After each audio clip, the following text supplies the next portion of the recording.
Friends, তোমরা সবাই কেমন আছো? আশা করি ভালো আছো। এই দেখো আমি আজকে কি রান্না করছি। এই যে ডিমের অমলেট করে আমি এখানে কেটে কেটে নিয়েছি। দেখো একসঙ্গে দুটো তিনটে করে ডিম অমলেট করেছি, করে কেটে নিয়েছি। আর আমি এবারে দেখো এর মধ্যে একটু আলু দিয়েছি। আলুটা কিন্তু আমি এরকম করে দিয়েছি, দেখো আমার ভালো লাগে এরকম করে দিলে। আলুটা ভাজা হয়ে গেছে, এর মধ্যেই আমি পেঁয়াজ দিয়ে দেবো। এবার পেঁয়াজটাকে ভালো করে আমি ভেজে নেব। তোমরা কারা কারা এরকম করে তরকারি খেতে ভালোবাসো আমাকে কিন্তু একটু জানাবে বন্ধুরা, ঠিক আছে? আমার এই মশলাটা কষিয়ে আমি জল দিয়েছি, জলটা ফুটে গেছে, ঝোলটা আমি এর মধ্যে আগে ডিমগুলো দিয়ে দিই। দেখো এর মধ্যে আমি আগে এই যে ডিমটা অমলেটটা ভেজে রেখেছি এগুলোকে আমি দিয়ে দিচ্ছি।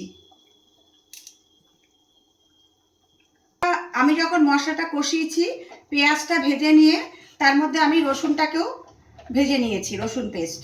তারপরে টমেটো আদা একসাথে সবটা কষিয়ে নিয়ে তার মধ্যে আমি মশলাগুলোকে কষিয়ে নিয়েছি।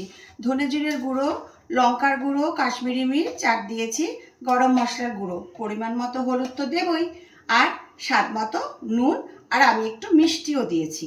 দিয়ে মশলাটা ভালো করে কষিয়ে দেখো আমার এই ঝোলটা হয়ে গেছে। তারপর দিয়ে আমি ডিমের অমলেটগুলোকে দিয়ে দিলাম। তোমরা কারা কারা এরকম রান্না করো আমাকে কিন্তু একটু জানাবে। আর কারা কারা ভালোবাসো এরকম খেতে সেটাও জানাবে। আর আমি এর মধ্যে অল্প একটু আলু দিয়েছি, তোমাদের দেখালাম, না দেওয়ার মতো অল্পই দিয়েছি। আর রান্নাটা কমপ্লিট হয়ে গেছে, ডিমের অমলেট কারি।